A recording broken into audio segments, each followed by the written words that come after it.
We're live. What? You knew one of those things where you go like this, huh? Okay, well, we're live. Okay. So,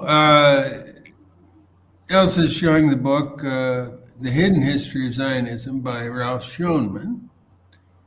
Uh, Ralph, if I'm to give a brief introduction, uh, he was working with Bertrand Russell many years ago. They set up the War Crimes Tribunal about the war crimes being committed by the U.S. In that period, and worked with Russell on other things.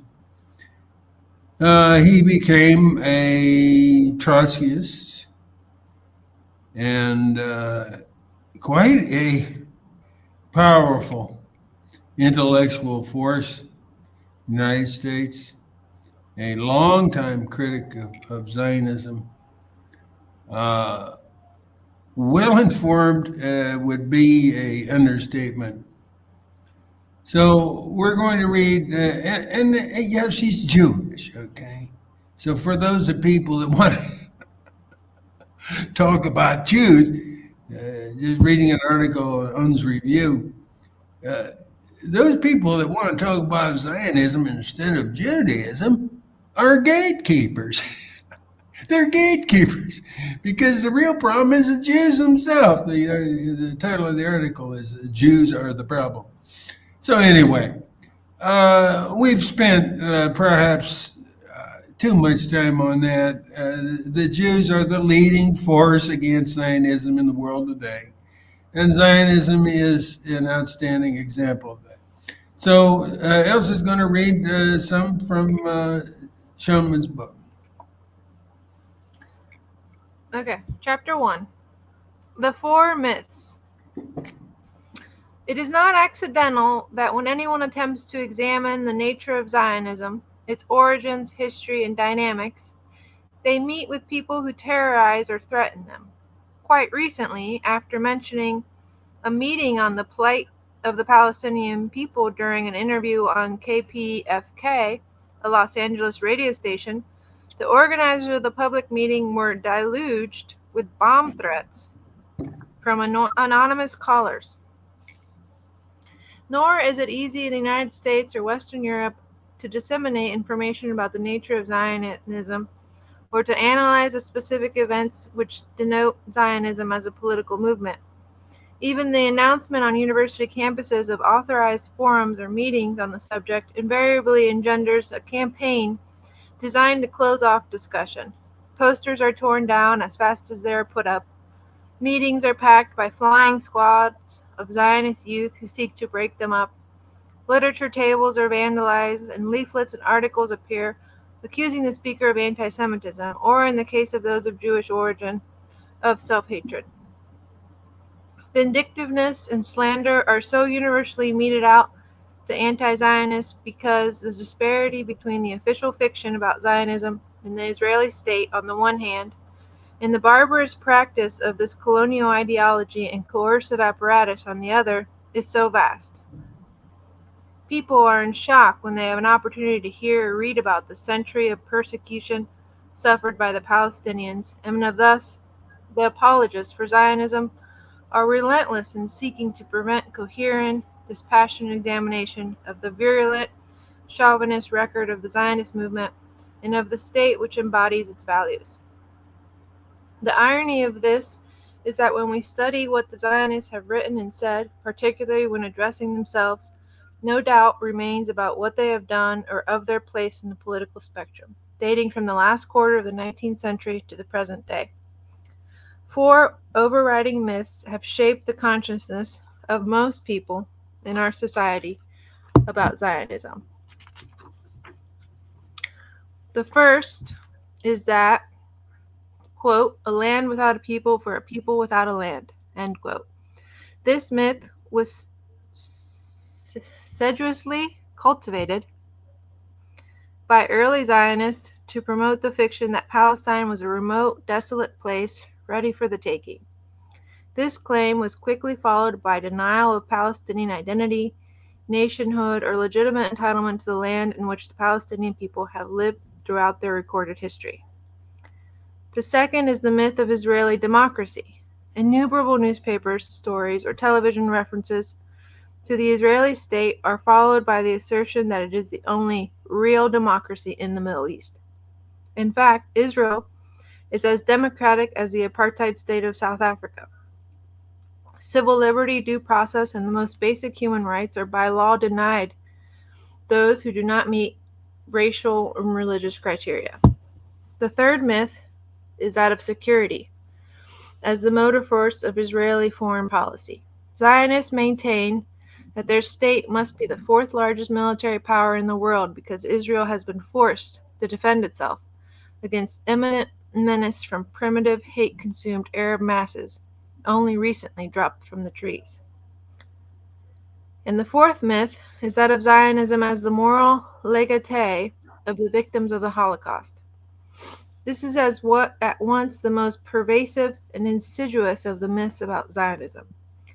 Ideologues for the Zionist movement have wrapped themselves in the collective shroud of the 6 million Jews who fell victim to Nazi mass murder. The bitter and cruel irony of the false claim is that the Zionist movement itself actively colluded with Nazism from its inception. To most people, it appears anomalous that the Zionist movement, which forever evokes the horror of the Holocaust, should have collaborated actively with the most vicious enemy ever faced by the Jews. The record, however, reveals not merely a common interest, but a deep ideological affinity rooted in the extreme chauvinism which they share. That was just the end of Well chapter said. 1. Well said. Schoenman can say it without wasting your time. Yeah, Continue, please. that's very important. Yeah, We're all very busy. that's Just give it to us straight. Okay, chapter 2 Zionist Objectives. The objective of Zionism has never been merely to colonize Palestine, as was the goal of classical colonial and imperial movements during the 19th and 20th centuries. The design of European colonialism in Africa and Asia was, essentially, to exploit indigenous peoples as cheap labor while extracting natural resources for exorbitant profit. What distinguishes Zionism from other colonial movements is the relationship between the settlers and the people to be conquered. The avowed purpose of the Zionist movement was not merely to exploit the Palestinian people, but to disperse and dispossess them.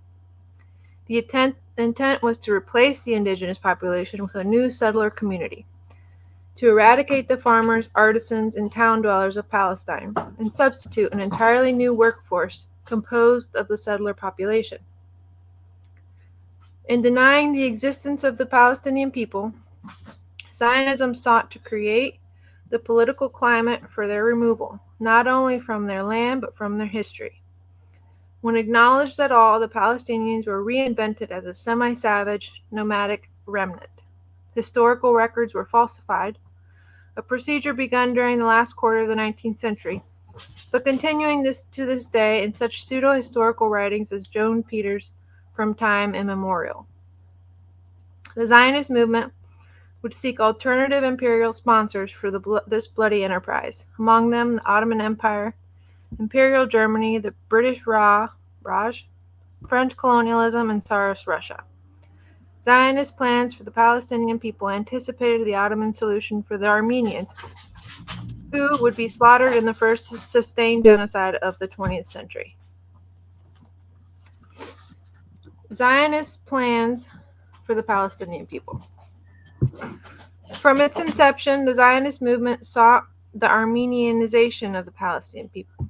Like the Native Americans, the Palestinians were regarded as a people too many. The logic was elimination. The record was to be one of genocide. This was no less true of the labor Zionist movement, which sought to provide a socialist patina for the colonial enterprise. One of the principal theorists of labor Zionism, a founder of the Zionist Party, Pol Hatzir, the young worker, and a supporter of Pal Zion, Workers of Zion, was Aaron David Gordon. Walter Lacker acknowledges in his History of Zionism that A.D. Gordon and his comrades wanted every tree and every bush to be planted by Jewish pioneers. Gordon coined the slogan, "Conquest of Labor."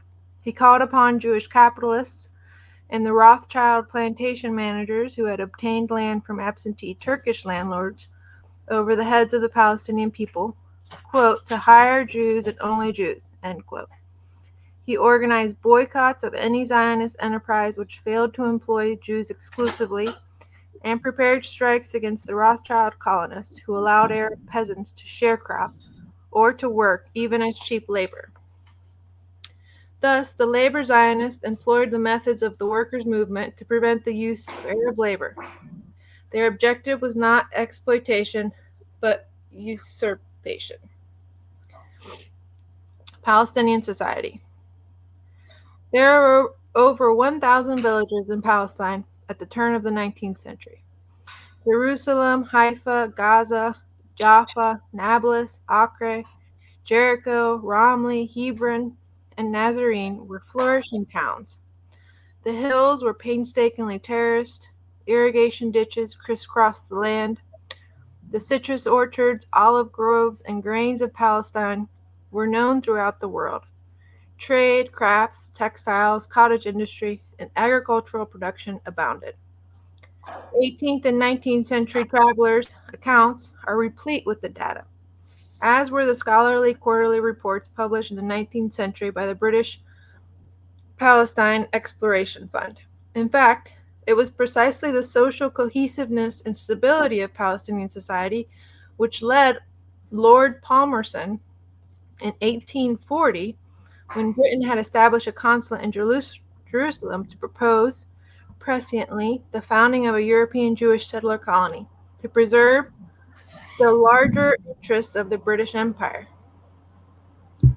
Palestinian society, if suffering from the collaboration of feudal landowners with the Ottoman Empire, was nevertheless productive and culturally diverse, with a peasantry quite conscious of its social role. The Palestinian peasants and the urban dwellers had made a clear, strongly felt distinction between the Jews who lived amongst them and would-be colonists, dating from the 1820s, when 20,000 Jews of Jerusalem were fully integrated and accepted in Palestinian society. When the colonists at Petah Tikva sought to push the peasants off the land in 1886, they were met with organized resistance, but Jewish workers in neighboring villages and communities were wholly unaffected.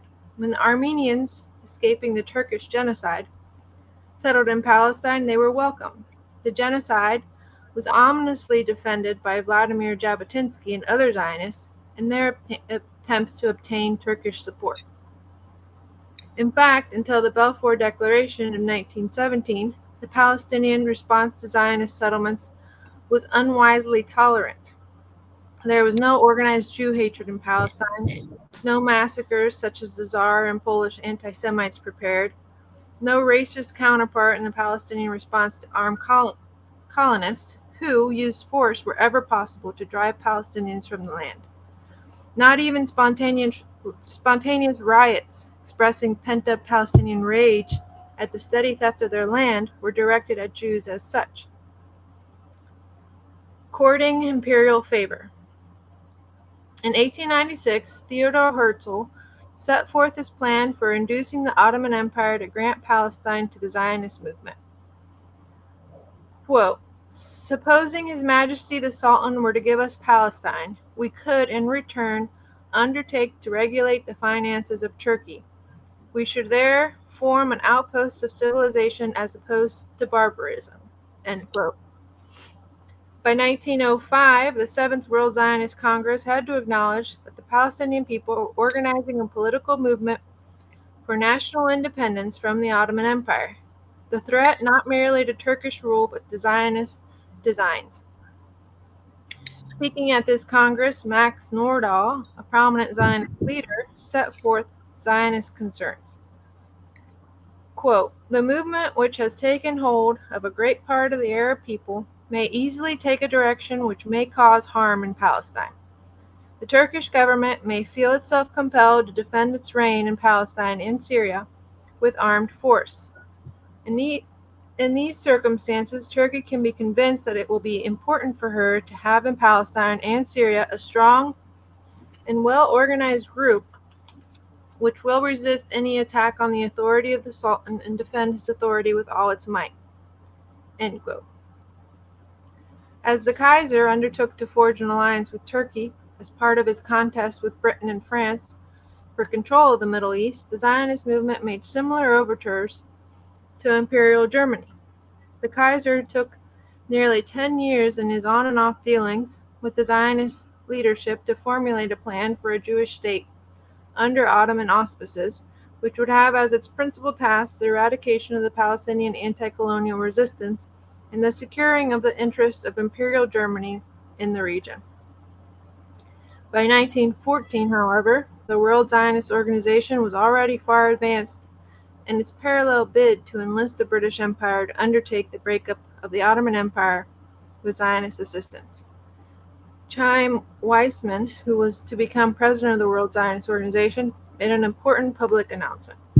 Quote, "We can reasonably say that should Palestine fall within the British sphere of influence, and should Britain encourage Jewish settlement there, as a British dependency, we could have in 20 or 30 years 1,000,000 Jews out there, perhaps more. They would develop the country, bring back civilization to it, and form a very effective guard for the Suez Canal." End quote. I need a little break.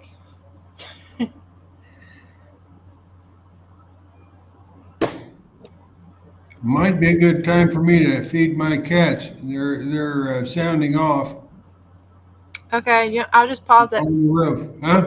I'll just pause it. Good.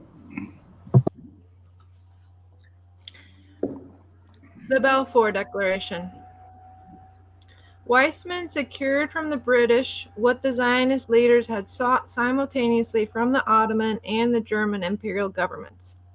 On November 2, 1917, the Balfour Declaration was issued. It stated in part, quote, "His Majesty's government view with favor the establishment in Palestine of a national home for the Jewish people, and will use their best endeavors to facilitate the achievement of this object." End quote. The Zionists were cynical in the delineation of their claim to Palestine. One moment they would assert that Palestine was a wasteland visited by occasional nomads, and the next breath they proposed to subjugate the very Palestinian population they had attempted to render invisible. A.D. Gordon himself repeatedly declared that the Palestinians whom he insisted did not exist should be prevented by force from cultivating the soil. This translated into the total expulsion of non-Jews from the Jewish fatherland.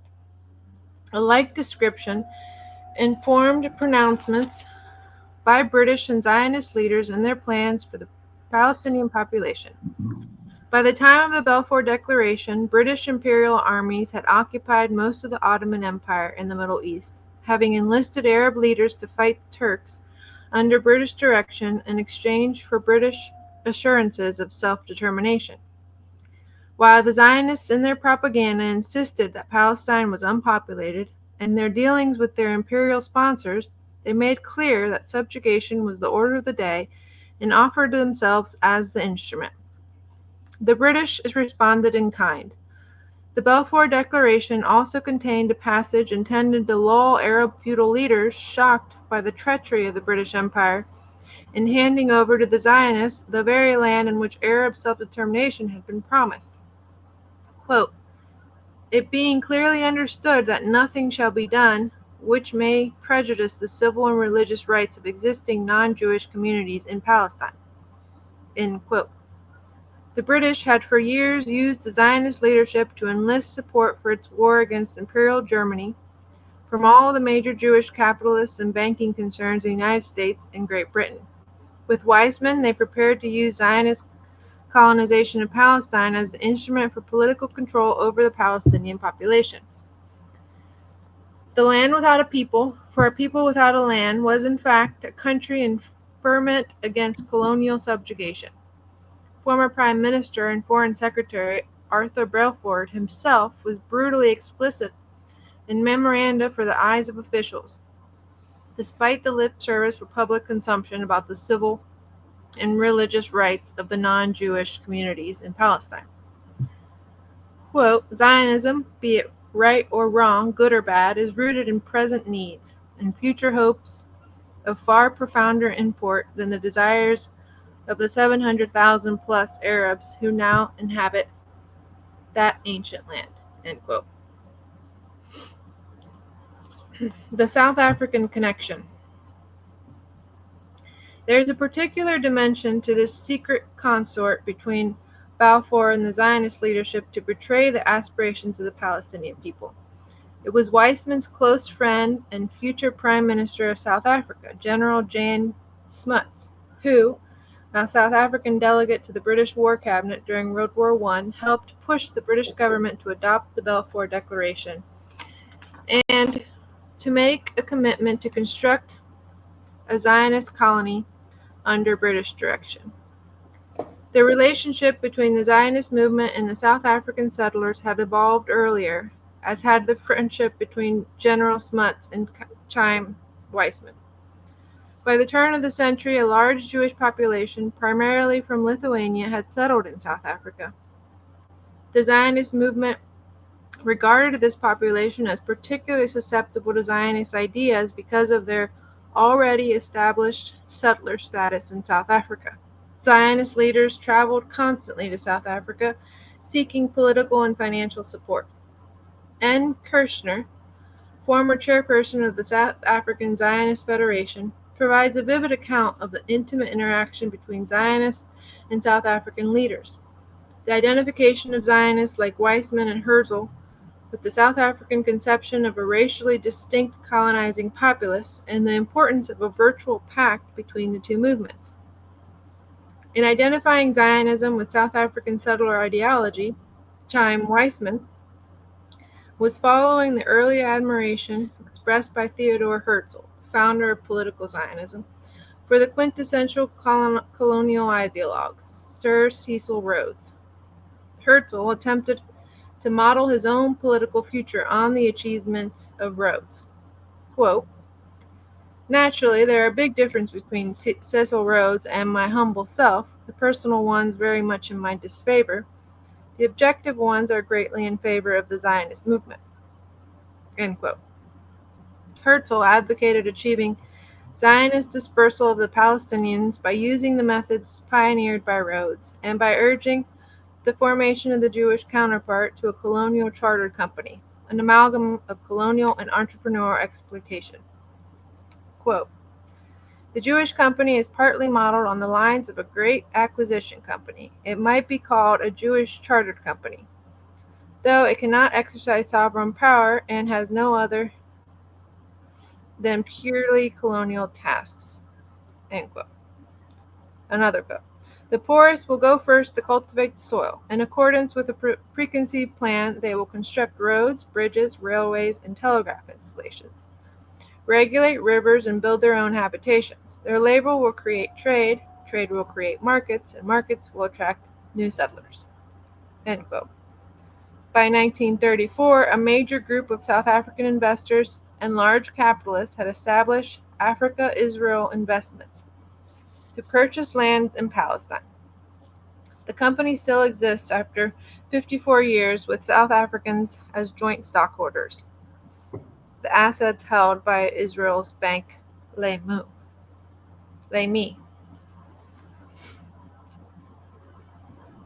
Any comments? I'm just learning as we go. Schoenman has done the research. Yeah, I guess I wasn't aware of this early relationship with South Africa. I mean, I knew they were very connected later on when Israel was actually a state. I knew Yeah, they were yeah. besties, best friends. The same here. I didn't, but yeah, when you get to the 80s and so forth, Israel helped South Africa attain the nuclear weapons, for example. They were joined at the hip. But yeah, going back here, it's quite interesting.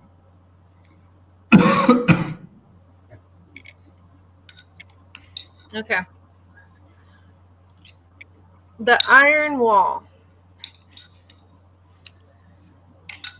The tension between the claim that the land was empty and the demand that the non existent inhabitants be ruthlessly subjugated was less acute when Zionists discussed strategy among themselves. The reality of what was necessary to colonize Palestine took precedence over propaganda. One of the ideological forebears of Zionism, Vladimir Jabotinsky, is known as the founder of revisionist Zionism. The Zionist current, which had little patience with the liberal and socialist facade employed by the labor Zionists. Revisionist Zionism is represented today by Menachem Begin and Yitzhak Shamir. In 1923, Jabotinsky wrote The Iron Wall, which could be called a benchmark essay for the entire Zionist movement. He set forth bluntly the essential premises of Zionism, which had indeed been laid out before, if not as eloquently by Theodor Herzl, Chaim Weizmann, and others. Jabotinsky's reasoning has been cited and reflected in subsequent Zionist advocacy, from nominal left to so-called right. He wrote as follows, quote, "There can be no discussion of voluntary reconciliation between us and the Arabs, not now and not in the foreseeable future. All well-meaning people, with the exception of those blind from birth, understood long ago the complete impossibility of arriving at a voluntary agreement with the Arabs of Palestine for the transformation of Palestine from an Arab country to a country with a Jewish majority. Each of you has some general understanding of the history of colonization. Try to find even one example when the colonization of a country took place with the agreement of the native population. Such an event has never occurred. The natives will always struggle obstinately against the colonists, and it is all the same whether they are cultured or uncultured. The comrades in arms of Hernan Cortes or Francisco Pizarro conducted themselves like brigands. The Redskins fought with uncompromising fervor against both evil and good-hearted colonizers. The natives struggled because any kind of colonization anywhere at any time is inadmissible to any native people. Any native people view their country as their national home, of which they will be complete masters. They will never voluntarily allow a new master, so it is for the Arabs. Compromisers among us try to convince us that the Arabs are some kind of fools who can be tricked with hidden formulations of our basic goals. I flatly refuse to accept this view of the Palestinian Arabs. They have the precise psychology that we have. They look upon Palestine with the same instinctive love and true fervor that any Aztec looked upon his Mexico or any Sioux upon his prairie. Each people will struggle against colonizers until the last spark of hope that they can avoid the dangers of conquest and colonization is extinguished. The Palestinians will struggle in this way until there is hardly a spark of hope. It matters not what kind of words we use to explain our colonization. Colonization has its own integral and inescapable meaning understood by every Jew and by every Arab. Colonization has only one goal. This is the nature of things.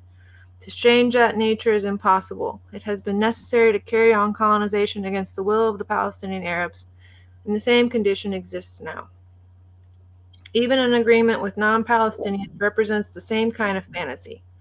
In order for Arab nationalists of Baghdad and Mecca and Damascus to agree to pay us so serious a price, they would have to refuse to maintain the Arab character of Palestine. We cannot give any compensation for Palestine, neither to the Palestinians nor to other Arabs. Therefore, a voluntary agreement is inconceivable.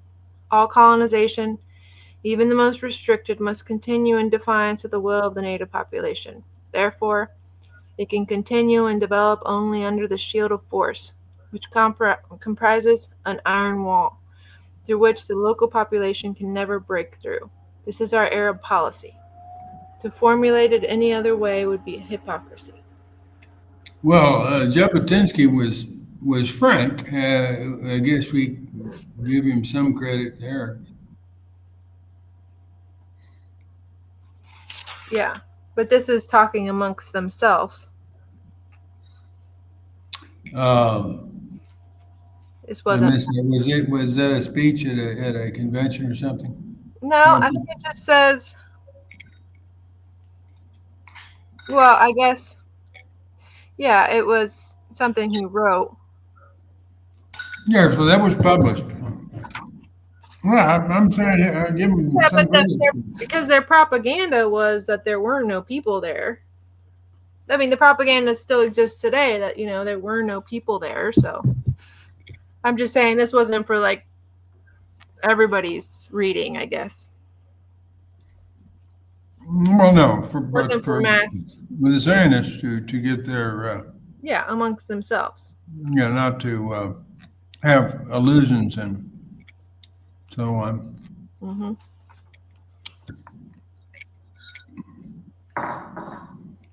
Whether through the Balfour Declaration or the Mandate, external force is a necessity for establishing in the country conditions of rule and defense, through which the local population, regardless of what it wishes, will be deprived of the possibility of impeding our colonization, administratively or physically. Force must play its role, with strength and without indulgence. In this, there are no meaningful differences between our militarists and our vegetarians. One prefers an iron wall of Jewish bayonets, the other an iron wall of English bayonets. To the hackneyed reproach that this point of view is unethical, I answer absolutely untrue. This is our ethic. There is no other ethic. As long as there is the faintest spark of hope for the Arabs to impede us, they will not sell these hopes. Not for any sweet words, nor for any tasty morsel, because this is not a rabble, but a people, a living people. And no people make such enormous concessions on such fateful questions, except when there is no hope left, until we have removed every opening visible in the They're iron. calling that ethics. That's ethics. Go ahead. I'm sorry. No, Ethics. Okay. okay. The metaphor Ethics, I say. the metaphor of iron. I'm sorry.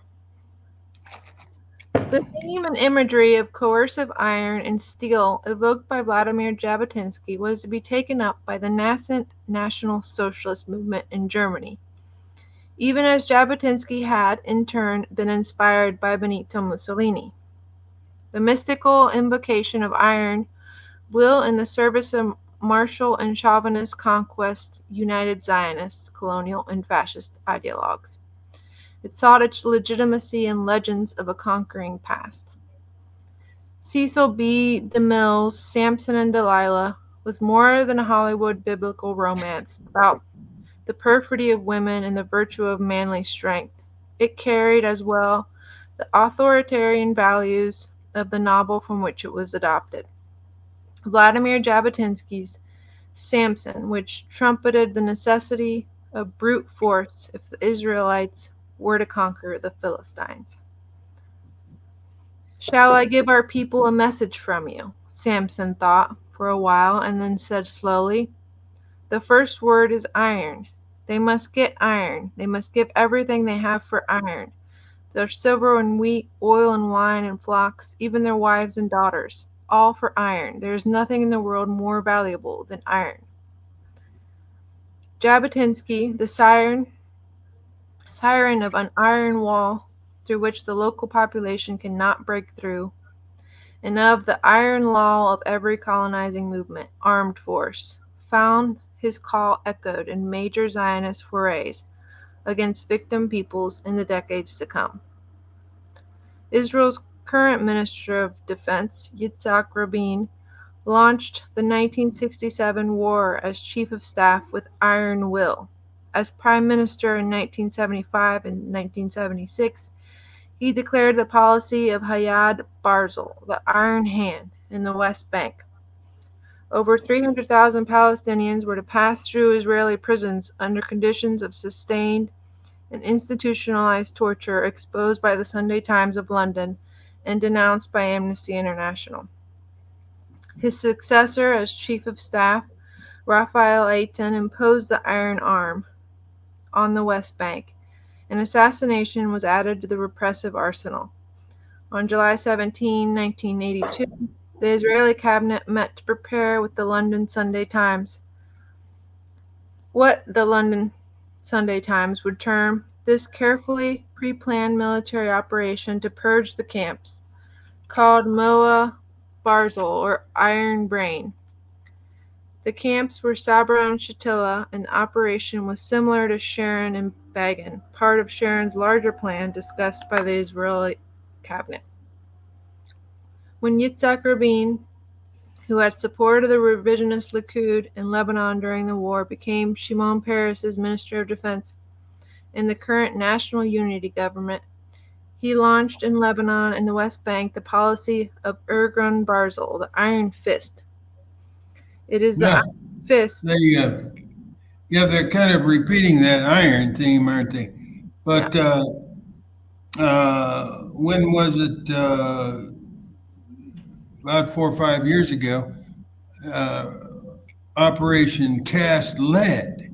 So they switched from iron to lead, and basically didn't destroy Gaza as they had today, but killed thousands of people. In incidentally, based on a false claim, the three missing teens that were supposedly sequestered by the Palestinians never happened. They can prove it. But that didn't stop Operation Cast Lead. Yeah, but go ahead. This iron theme, iron, lead, whatever. It is the Iron Fist which Rabin again cited as the basis for his policy of all-out repression and collective punishment during the 1987-88 Palestinian uprising in the West Bank and Gaza. It's interesting to recall as well that Jabotinsky located his colonial impulse in the doctrine of the purity of blood. Jabotinsky spelled this out in his Letter on Autonomy. Quote, "It is impossible for a man to become assimilated with people whose blood is different than his own. In order to become assimilated, he must change his body. He must become one of them, in blood. There can be no assimilation. We shall never allow such things as mixed marriage because the preservation of national integrity is impossible except by means of racial purity, and for that purpose we shall have this territory where our people will constitute the racially pure inhabitants." Well, it sounds like Hitler right there, huh? Yeah, well, they shared the same ideology, really, to the T. Yeah. This theme was further elaborated by Jabotinsky. Quote, "The source of national feeling lies in a man's blood, in his racial physiotype, and in that alone. A man's spiritual outlook is primarily determined by his physical structure. For that reason, we do not believe in spiritual assimilation. It is inconceivable. From the physical point of view, that a Jew born in a family of pure Jewish blood can become adapted to the spiritual outlook of a German or a Frenchman. He may be wholly imbued with that German fluid, but the nucleus of his spiritual structure will always German remain fluid. Jewish." German fluid, I guess it's the blood. Okay. Look, anybody's a nationalist today or then. They need their head examined, and they need to examine themselves, their own identity. Well, what does it mean to be a German, a Frenchman, an American? Huh? Means nothing. Means nothing. So there's nothingness at the very core of your entire identity and ideology. Nothingness. No, Air. it's your nucleus, man. Yeah. So you're born 1 mile north of the border and 1 mile south of the border. You think that's significant? It's stupid. Okay, the adoption of chauvinist doctrines of racial purity and the logic of blood were not confined to Jabotinsky or to the revisionists. The liberal philosopher Martin Buber located Zionism equally within the framework of European racist doctrine. Quote, "The deepest layers of our being are determined by blood. Our innermost thinking and our will are colored by it." End quote.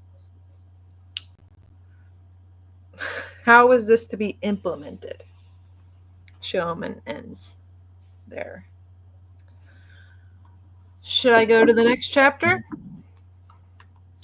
Well, check our time. We don't want to abuse our listeners' patience. I'm sure they're hanging on every word here. Well, we have 41 minutes. This next chapter is only 5 pages. 5 pages? Yeah. Well, let's read it then. Okay. That's This good. will be That's the a good. last chapter. What's the title? Stick with us here. Chapter 3, Colonizing Palestine. In 1917, there were 56,000 Jews in Palestine and 644,000 Palestinian Arabs. In 1922, there were 83,000 Jews, 663,000 Arabs. In 1931, we have 174,000 Jews and 750,000 Arabs. So the Palestinians are just kind of naturally increasing there. But yeah, over 9 years here, from 22 to 31, we have doubled the Jewish population. Okay. Collaborating with British colonialism. With the forging of a tacit alliance with the British, the Zionists now received support on the ground for their conquest of the land. The process was described by the Palestinian poet and Marxist analyst Ghassan Kanafani. Quote, "Despite the fact that a large share of Jewish capital was allocated to rural areas, and despite the presence of British imperialist military forces and the immense pressure exerted by the administrative machine in favor of the Zionists, the latter achieved only minimal results with respect to the settlement of land. They, nevertheless, seriously damaged the status of the Arab rural population. Ownership by Jewish groups of urban and rural land rose from 300,000 dunams in 1929, 67,000 acres, to 1,250,000 dunams in 1930, 280,000 acres. The purchased land was insignificant from the point of view of mass colonization and of the settlement of the Jewish problem, but the expropriation of 1 million dunams, almost 1/3 of the agricultural land, led to a severe impoverishment of the Arab peasants and Bedouins. By 1931, 20,000 peasant families had been evicted by the Zionists. Furthermore, agricultural life in the undeveloped world, and the Arab world in particular, is not merely a mode of production, but equally a way of social, religious, and ritual life. Thus, in addition to the loss of land, Arab rural society was being destroyed by the process of colonization. British imperialism promoted the economic destabilization of the indigenous Palestinian economy. The mandatory government granted a privileged status to Jewish capital, awarding it 90% of the concessions in Palestine. This enabled the Zionists to gain control of economic infrastructure, road projects, Dead Sea minerals, electricity, ports, etc. By 1935, Zionists controlled 872 of a total of 1,212 industrial firms in Palestine. Imports related to Zionist industries were exempted from taxes. Discriminatory work laws were passed against the Arab workforce, resulting in large-scale unemployment and a substandard existence for those who were able to find employment. The 1936 uprising. Loss of land and repression heightened Palestinian awareness of the fate intended for them and fueled a great uprising which lasted from 1936 to 1939. The revolt assumed the form of civil disobedience and armed insurrection. Peasants left their villages to join fighting units, which were formed in the mountains. Arab nationalists from Syria and Jordan soon entered the struggle. The decision to withhold taxes was taken May 7, 1936, at a conference attended by 150 delegates representing all sectors of the population, and a general strike swept Palestine. British reaction was immediate and harsh. Martial law was declared July 30, 1936, approximately 5 months after the uprising had begun, and widespread repression was unleashed. Anyone suspected of organizing or sympathizing with the general strike or other resistance was detained. Houses were blown up throughout Palestine. A large section of the city of Jaffa was destroyed by the British on June 18, 1936, rendering 6,000 people homeless. Homes as well and the surrounding communities were demolished. Britain sent large numbers of troops to Palestine to quell the revolt, estimated at 20,000. By the end of 1937 and the beginning of 1938, however, British forces were losing control of the armed popular revolt. Zionists as police enforcers. It was at this point that the British began to rely on the Zionists, who provided them with a unique resource which they had tapped in any of their colonies, a local force which had made common cause with the British colonialism and was highly mobilized against the indigenous population. If before this the Zionists had handled many of the tasks of reprisal, they now played a larger role in the escalated repression, which was to include mass arrests, assassinations, and executions. In 1938, 5,000 Palestinians were in prison, of whom 2,000 were sentenced to long terms of imprisonment. 148 people were executed by hanging, and over 5,000 homes were demolished. Zionist forces were integrated with British intelligence and became the police enforcers of draconian British rule. A quasi-police force was established to provide cover for the armed Zionist presence encouraged by the British. There were 2,800 recruits to the quasi-police force, 12,000 men were organized in the Haganah, 3,000 in Jabotinsky's National Military Organization, or Irgun. In the summer of 1937, the quasi-police force was named the Defense of the Jewish Colonies and later the Colony Police. Ben-Gurion called the quasi-police force an ideal framework for the training of the Haganah. Charles Ord Wingate, the British officer in charge, was in essence the founder of the Israeli army. He trained such figures as Moshe Dayan in terrorism and assassination. By 1939, Zionist forces working with the British rose to 14,000, organized into 10 well-armed groups of colony police, each commanded by a British officer with an official of the Jewish agency as second in command. By the spring of 1939, Zionist forces included 63 mechanized units, each consisting of 8 to 10 men. The Peel Report. A royal commission was established in 1937 under the direction of Lord Peel to determine the causes of the 1936 revolt. The Peel Commission concluded that the two primary factors were Palestinian desire for national independence and Palestinian fear of the establishment of a Zionist colony on their land. The Peel Report analyzed a series of other factors with uncommon candor. These were 1. The spread of Arab nationalist spirit outside Palestine.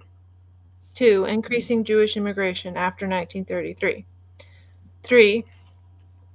the ability of the Zionists to not dominate public opinion in Britain because of the tacit support of the government. 4. Lack of Arab confidence in the good intentions of the British government. 5. Palestinian fear of continued land purchases by Jews from absentee feudal landlords who sold off their land holdings and evicted the Palestinian peasants who had worked the land. 6. The evasiveness of the mandatory government about its intentions regarding Palestinian sovereignty. The national movement consisted of the urban bourgeoisie, feudal landowners, religious leaders, and representatives of peasants and workers. Its demands were 1. An immediate stop to Zionist immigration, 2. Cessation and prohibition of the transfer of the ownership of Arab lands to Zionist colonists, 3. The establishment of a democratic government in which Palestinians would have the controlling voice. Analysis of the revolt. Hassan Kanafani described the uprising.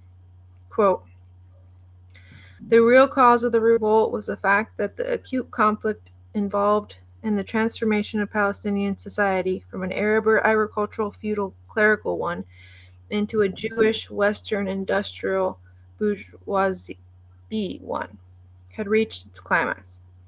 The process of establishing the roots of colonialism and transforming it from a British mandate into Zionist settler colonialism reached its climax in the mid-30s, and in fact, the leadership of the Palestinian nationalist movement was obliged to adopt a certain form of armed struggle because it was no longer able to exercise its leadership at a time when the conflict had reached decisive proportions. End quote. The failure of the Mufti and other religious leaders, feudal landowners, and the nascent bourgeoisie to support the peasants and workers to that end enabled the colonial regime and the Zionists to crush the rebellion after 3 years of heroic struggle. In this, the British were aided decisively by the treachery of the traditional Arab regimes who were dependent upon their colonial sponsors. The Palestinian national struggle had been continuous since 1918 and had been accompanied by one or another form of organized armed resistance. This also included civil disobedience, general strikes, non-payment of taxes, refusal to carry identity cards, boycotts, and demonstrations.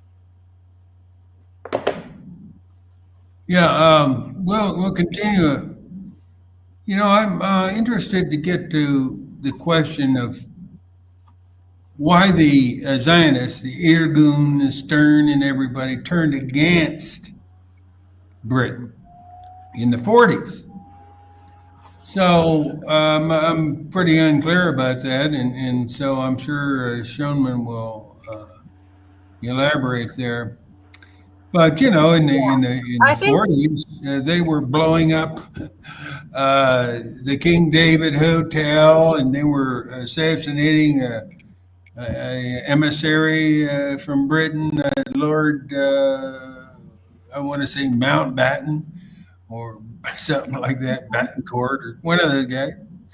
And they assassinated him and so forth. So they had turned against Britain, yeah, or because I think what I understand is that Britain tried to keep some semblance of, yeah, we're not just going to like completely get rid of all these settlers, try to neutrality or like something. Yeah, have some sort of, let's not like go so unity. extreme. Yeah, And that's conservatism. and that's what caused the Zionists to do these acts of terrorisms, because they were Yeah. upset that Britain wasn't letting them conquer and get rid of all the Palestinians like they wanted.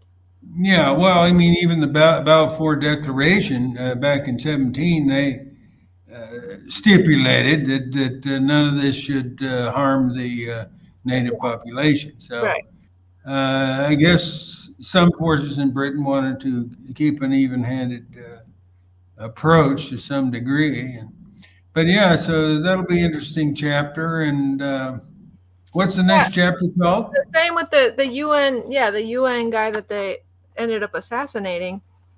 He came and was checking out the camps and how everyone was living, the Palestinians who were being pushed out, and so he kind of had this terrible report back to the UN of how terrible the Palestinians were being treated in the camps and all this, and that's when he was assassinated. You say UN? The UN commissioner, you said his name, Mountbatten. I think I had it wrong. I think it was Mountbatten. It was some Batten. I think it was Mountbatten, Lord Yeah, Mountbatten. it was some lord, yeah, but I thought he was the UN. He was kind of with the UN, Oh, like the well, British. I could be wrong. What? Yeah, I like think he was a British emissary, actually. to the UN though. Anyway, maybe not. But We'll check that. the next chapter is tragic consequences. Yeah. Well, that's where we are now. Yeah. Yep. Pretty good stuff here. So yeah, I guess Yeah. till Well, next Schumann time. is fantastic. I might mention just one or two things about Schumann. You might want to check his Taking Aim series, which carried on for 10 or 12 years out in Radio Pacifica, with he and Maya Schoen. And they deal with so many things in so well. But one thing I will mention, you might want to check their series on the coming pandemic, which came out about 10 or 12 years, 10 years Well, ago, but I 8 years can't, ago. since Schoenman died. Coming pandemic. What? Since Schoenman died, that website where all the Taking Aim radios were, where you could listen to them and download them. That's No, you can get the archive. You can get the archive. Now just go Taking Aim archive. no, it's You can get gone. it.